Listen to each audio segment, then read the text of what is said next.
ஆர்எஸ்எஸின் செல்லப்பிள்ளை, பிஜேபியின் குழந்தை, சீராட்டி தாளாட்டி அதை குளிப்பாட்டி சோறுட்டி அழகாக தூங்க வச்சு நிம்மதியாக தமிழ்நாட்டில் வளர்க்க போகிறாங்க.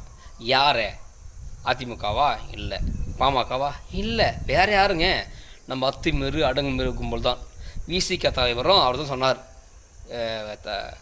இவர் சீமானும் விஜயம் வந்து ஆர்எஸ்எஸ் பிள்ளைகள் அப்படின்னு சொன்னார். இன்றைக்கி அந்த பிள்ளைக்கு தான் பால் ஊட்டுறதுக்காக போய்க்கிறாரு. கம்யூனிஸ்டாக சொல்லிச்சு பிஜேபியின் குழந்தைகள் அப்படின்னு சொல்லி. அந்த குழந்தைக்கு தான் நேப்கின் மாட்ட குண்டி கழுவ போய்க்கிறாங்க. எப்பட்றா அது? காங்கிரஸ் கட்சி தன்னிச்சையாக முடிவெடுத்தது. எனக்குன்னு ஒரு கட்சி இருக்குது, எனக்கும் தலைமை இருக்குது, நாங்கள் அங்கே போகிறோம், நாங்கள் போனால் எங்களுக்கு அமைச்சர் பதவி கிடைக்கும். இத்தனை நாள் வருஷமாக திமுக எங்கள் கட்சியில் கூட்டணியில் இருக்குது, அவங்களுக்கு தேவையான அமைச்சர் பதவி அவங்க வந்து வாங்கிக்கிறாங்க, எம்பியில் வாங்கிக்கிறாங்க. தமிழ்நாட்டில் வரும்போது எங்களுக்கு தரமாட்டேன்றாங்க, ஒரு உதவாத அமைச்சர் பதவியும் தரமாட்டேன்றாங்க. அப்போ எங்களுக்கு இன்றைக்கி விஜய் வராரு, எங்களை கூப்பிட்றாரு, எங்களை மதிக்கிறாரு, வாங்க நான் உங்களுக்கு அமைச்சர் பதவி தரேன்னு சொல்கிறாரு. அப்புறம் நமக்கு இது ஒரு காலம், இது இந்த 5 வருஷம் தானே அப்படின்னு சொல்லிட்டு நாங்களும் போகிறோம், நாங்களும் அமைச்சர் ஆகிறோம். ஏன்னா எங்கள் கட்சி தமிழ்நாட்டில் வளரணும்ல. ஒரு காலத்தில் காமராஜர் கொண்ட கட்சி, நேர்மிக ஆண்ட கட்சி, அதனால் நாங்கள் போகிறோம் அப்படின்னு சொல்லிட்டு போகிறாங்க. இப்போ காங்கிரஸ் மேலே நம்ம காயத்தட்டு முரண்பாடு இருக்குது. தமிழர்கள் கொன்றது, நீட்டை கொண்டு வந்தது, எல்லாத்துக்கும் எல்லா அட்டுழியத்துக்கும் அழிவுக்கும் உறுதியானது காங்கிரஸ். ஆனால் அது என்ன பண்ணுறது? நாங்கள் தன்னிச்சையாக முடிவு பண்ணுறோம் சொல்லி அந்த கட்சியின் தலைமைக்கு உட்பட்டு அது எங்கே போகுது? டிவிக்காக போகுது. ஆனால் அப்போ எல்லாம் அந்த காங்கிரஸ் தொண்டர்களை நடுரோட்டில் முடிக்க அடித்து விட்டு அவர்கள் அசிங்கமாக பேசிவிட்டு இன்றைக்கி அதே கட்சி கூட்டணி அனுப்புகிறாரு நம்ம திமுக தலைவர். இந்த இவர்களும் வெக்க மேலே அவங்க போயிட்டு இன்றைக்கி ஆதரவு தெரிவிச்சிருக்காங்க. நீங்கள் ஆதரவு தெரிவித்து நம்ம பிரச்சனை இல்லை, நம்ம இதெல்லாம் பேசினா மட்டும் நாங்கள் அத்துமீறுவோம், அடங்க மறுப்போம், நாங்கள் ஒடுக்கப்பட்டோம், நாங்கள் இடிக்கப்பட்டோம், நாங்கள் பிசுக்கப்பட்டோம், நாங்கள் அதிகாரத்துக்கு வரணும் அப்படின்னு சொல்லி நம்மக்கிட்ட பேசுவீங்க. அதை தானே சொல்கிறேன், எங்ககிட்ட அதிகாரம் இல்லை, நாங்களும் அதிகாரத்துக்கு போராடுறோம். இது அப்படியே திருப்பி நீங்கள் திமுக கிட்ட அதிகாரம் கேட்டா இங்கே கேள்வி நான் கேட்க மாட்டாங்க, அங்கே போய் அடிமையாக இருப்பாங்க. அப்போ அங்கே அடிமையாக இருக்கும்போது அவங்க என்ன பண்ணுவாங்க? இன்றைக்கும் நல்லாயிருக்கும், அப்பொழுதுதான் அம்பேத்கர் தெரியுமிட்டாரு, அப்போதெல்லாம் பெரியார் தெரியுமிட்டாரு, நம்மக்கிட்ட சரிசமம் வந்து உட்கார்றா, நாமளும் ஆட்சி ஆடலாம், நாமளும் அடுத்தது போன சொன்ன. இல்லை, நாங்கள் ஜாதிக்கு தரவர்கள், நாங்கள் அடங்க மாட்டோம், நாங்கள் அம்பேத்கர் படித்தோம், நாங்கள் பெரியார் படிச்சுன்னு சொல்லுவாங்க. இவ்வளோ காலமாக நீங்கள் அடிமை இருந்தாரா அப்படின்னு சொன்னால் அதெல்லாம் காதுக்கு விடவே விடாது. எதற்கு எடுத்தாலும் இவங்க சொல்வது பிஜேபி, ஆர்எஸ்எஸ், சன் பரிவார், இதை சொல்லிக்கிட்டே இருப்பாங்க.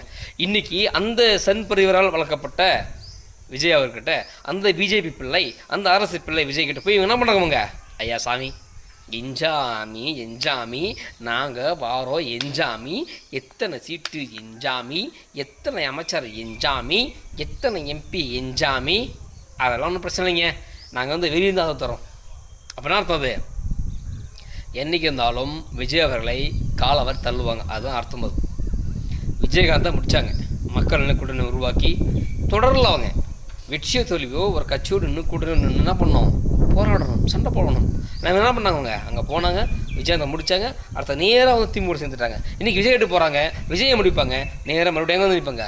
திமுக நிற்பாங்க. நான் சொல்கிறது ஒரே ஒரு விஷயந்தான், மணல் கொள்ளை, மலைகள் கொள்ளை, அப்புறம் டாஸ்மார்க், இந்த 3ஐயும் விஜய் அவர்கள் மூடுவாரா, தடுப்பாரா? தடுக்க முடியாது. ஏன்னா ஏற்கனவே போட்ட கான்ட்ராக்டுகள் திமுக பீரியடில் எந்தெந்த செல்வந்தர்கள், எந்தெந்த கம்பெனிகள், எந்தெந்த தொழிலதிபர்களும் கான்ட்ராக்ட் பண்ணாலும் அது அப்படியே மீண்டும் அப்படியே தொடரும். இங்கே ஏன்னு கையை வச்சுன்னா,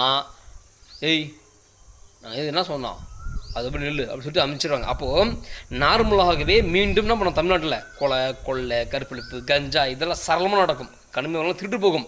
அதை விஜய் கேட்க முடியாது, ஏன்னா மாற்று அரசு பேசினார், அவங்க தயவால் இன்றைக்கி இருக்கிறார். அப்போ இது என்ன ஆகுனா, மக்கள் தானாகவே வெறுத்துருவாங்க. ஏன்னாடே அந்த கட்சி வேணாம் சொல்லுறதுனால நாங்கள் எந்த கட்சிக்கு கூட்டு போடணும், நீ வந்ததுனால நாங்களாம் குடும்பம் குட்டியோட பிள்ளை கூட்டி உங்களுக்கு ஓட்டு போட்டோம், இன்றைக்கி நீலாம் வந்து இந்த கொலை பண்ணுற கொள்ளடிக்கிறன்னா அப்போ விஜயால் திருப்பி பேச முடியாது. ஏன்னா அது வேறு கையில் திமுக கிட்ட பிடியில் இருக்குது, பெரிய மாளிகை தான், ஆனால் சாவி வேறுகிட்ட இருக்கே திமுக கிட்ட.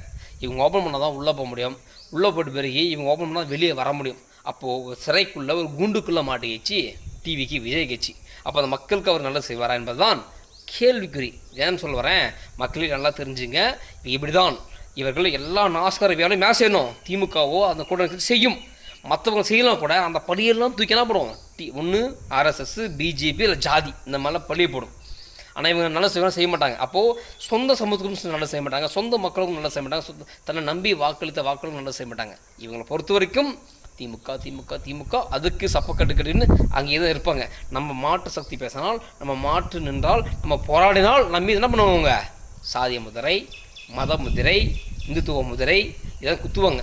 ஸோ விஜய் அவர்கள் உண்மையாக சொல்கிறேன், அவர் ஆட்சி அமைக்கிறது நமக்கு சந்தோஷமான விஷயம்தான். ஆனால் அது நீடிக்குமா நிலைக்குமா அப்படின்ற ஒரு கேள்விக்குறியோடு உங்ககிட்ட முன்வைக்கிறேன். மக்கள் நீங்கள் சரியாக திருப்பி சொல்லுங்கள்.